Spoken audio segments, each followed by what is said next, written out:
All right, I'm Annie, we're back. I'm Gretchen, Donuts and Pie Fitness, and we are aging enthusiastically. And today I'm so excited to talk to Cynthia Besteman. She wears a lot of hats. She was formerly a Broadway actress. She was a very top-selling realtor and breast cancer survivor. And now, Cynthia, I'm just going to throw it to you, and you can tell us what you do and tell us a little bit about your company. I'm so happy to be here. I'm so happy to see you.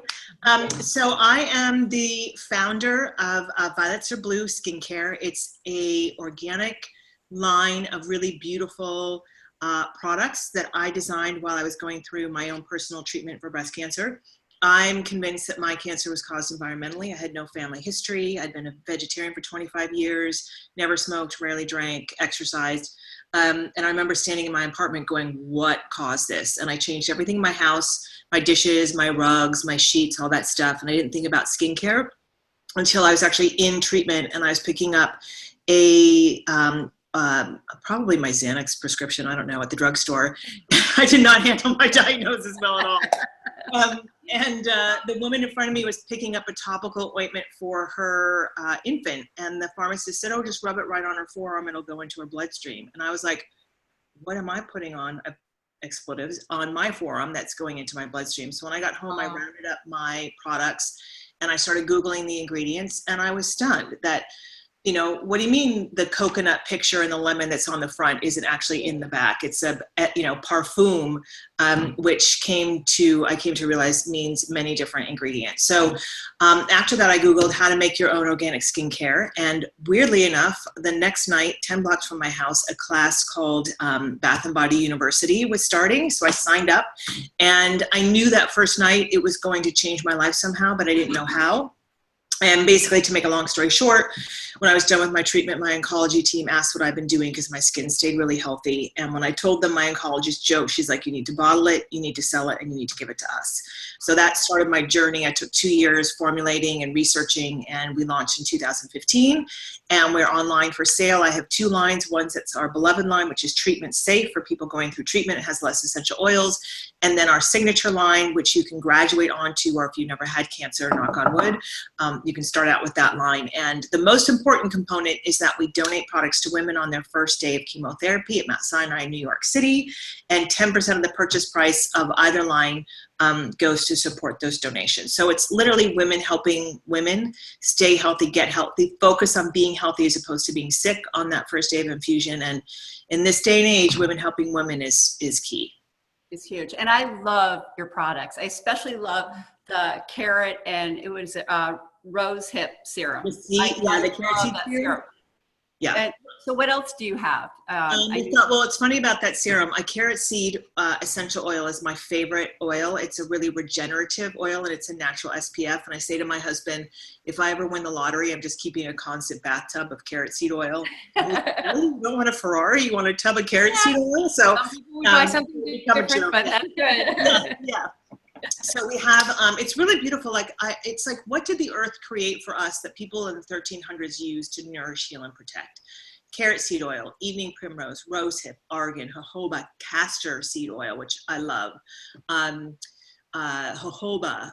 So my products are filled with those really nutrient-rich, I don't like to say anti-aging, pro-aging, aging gracefully, aging enthusiastically. Ingredients. So I like how I did that. So, so we've got a face wash that's not non-foaming. It's really gentle. The carrot seed serum, which is our top seller. We've got a beautiful body cream that's won 3 different awards. We've got a body lotion. We've got a scar repair that not only helps with scarring, but with age spots, with rosacea, with acneic scarring, with bug bites. We have a deodorant, and we are launching in November our new magnesium stick deodorant, which I've been working on. It feels like since I was 12. It's been a long journey, but magnesium is really important for women, especially those of us over the age of 40 or over the age of 50, to get into our bodies. And it's more easily absorbed through the skin than taken ingestionally. That's a word.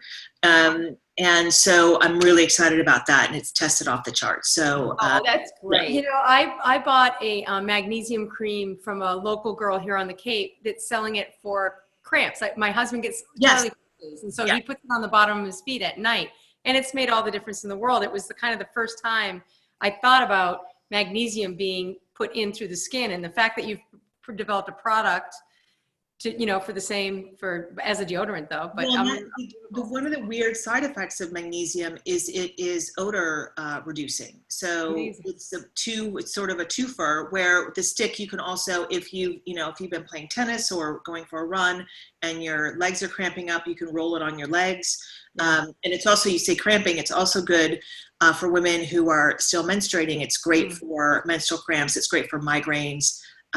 It's great for digestion. It's great for. Is that on the market already? No, it comes out, it launches in November. Nice.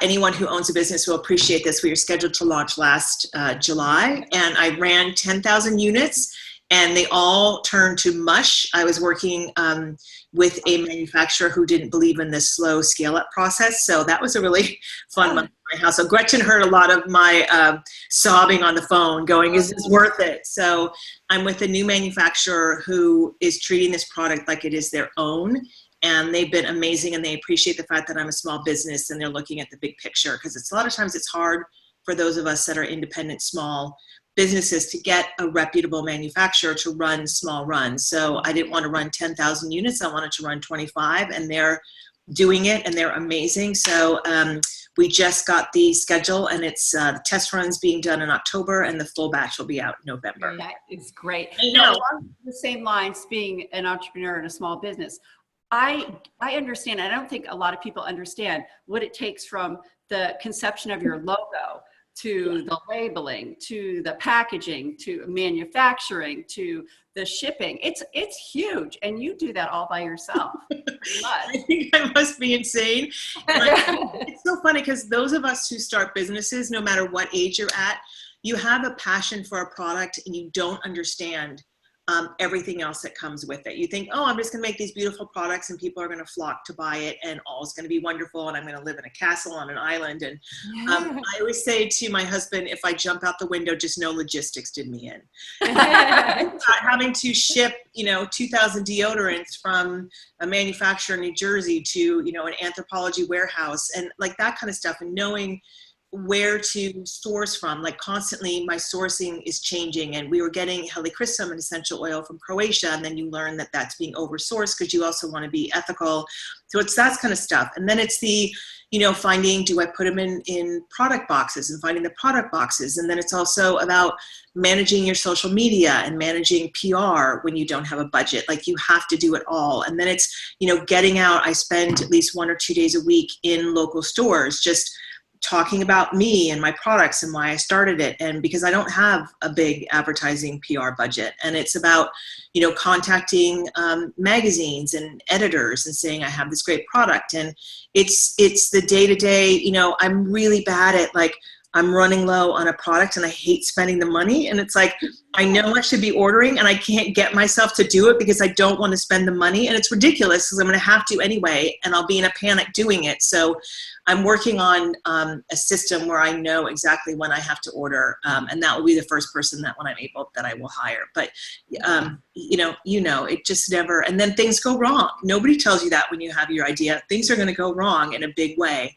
And, things used to make me fall apart, and I used to say, maybe this is a sign that I shouldn't be doing this, and maybe the world is telling me I shouldn't. And my mom actually gave me a great piece of advice. She's like, this is business. If you want to be in business, you have to put on your big girl pants and you have to deal with it, and you have to stop crying. Yay, Mom. Yeah, I know. Yay, Mom. My mom actually became a stockbroker in her 50s.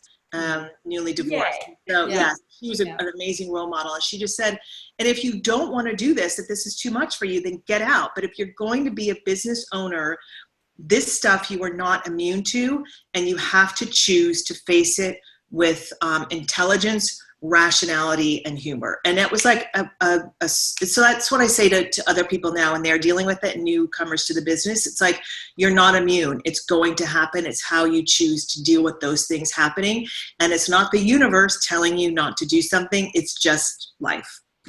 And you know what really strikes me, I've not met you before, Cynthia, but what strikes me as you're talking is that what you just said seems to have carried you through everything that you just talked about.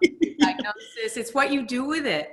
Yeah. And I'm just struck by, I see more and more women, maybe it's the people that I'm gravitating toward, but have the same outlook. You know, there's so many people that take a diagnosis that can be devastating and is at some point, you know, that you have to handle it, but it's what you do with it. And I'm so inspired by all of those women and people generally that do something like what you're doing. And I'm inspired by this.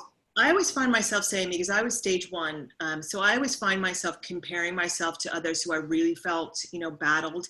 And that's something that I have to stop doing. I'm like, well, my diagnosis wasn't, so it's easier for me to do these things because I wasn't really, you know, being life threatened. But that's looking back. At the time, I was freaked out. I mean, as I mentioned, I had to be put on medication. I was, you know, when you're waiting for those tests and you're waiting to see how bad it is, you really think that your time is up. And, you know, did you make the right choices? And, you know, it's hard. And I just posted something with our Warrior Revolution, which is a retreat that we do on social media today. It's like, cancer is going to change you 100%, but you have to choose, how is it going to change you? Right. How is it, you know, about getting back to your life? There's many women who are diagnosed. They want to get through their treatment. They want to go back to their life and their kids and their families and their jobs, and like nothing happened.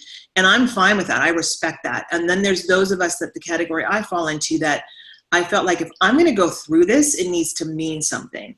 And again, sort of relying on the universe, and maybe I do that too much sometimes, but it's like, I need to know that this was the world coming in. And I was really good at my job in real estate, but I was miserable. I hated it. I hated the stress of trying to get a deal done. I hated how everything could just turn on a dime. And I remember thinking 2 months before I was diagnosed, I was lying in bed and I thought, something has got to change.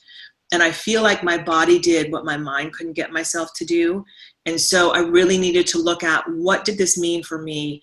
How was I going to change it? And I remember saying to someone, luckily my husband and I were business partners, and he said, you do what you need to do, I'll take over the business. And I signed up for Reiki, and I signed up for cooking classes, and I signed up to maybe become an acupuncturist. And I was saying to people, I need my Oprah aha moment. I need that, you know, something to change.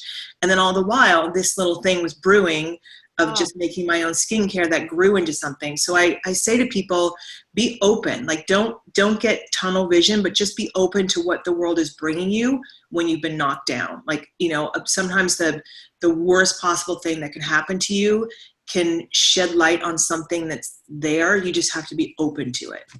You know, that's another thing that when Gretchen and I decided to try to provide this social platform for women, or for people aging in general, is we really wanted to point out that don't stay in your box. Get out of your comfort zone, because the more people we talk to, we realize that's a theme through their life. The ones that are aging enthusiastically are the ones that are stepping outside of the box and doing things they're not comfortable with. And whether you're forced out of that box or you're taking your time getting out of that box, it's getting out.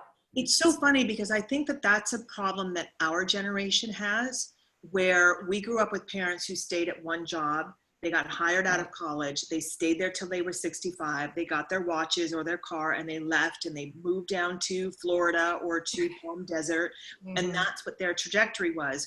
And then you look at the generation now, where my niece, who's 30, has worked in 4 different industries. And you're allowed to do that. And our generation is sort of stuck in the middle there. Like, we imagined that we would go to college and then get a degree and work in that degree. And then suddenly the world changed, and you know, 2008, the crisis happened, and suddenly it's like, oh, well, maybe we can be fluid, but we feel weird about it. Like, it feels like we're failing because we're not sticking with something.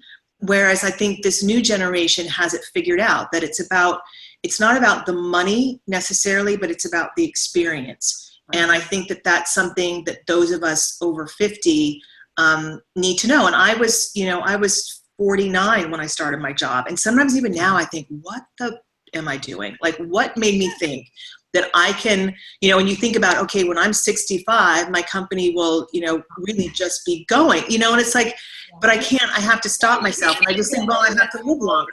Because then you get tired. You're like, I'm going to be so tired.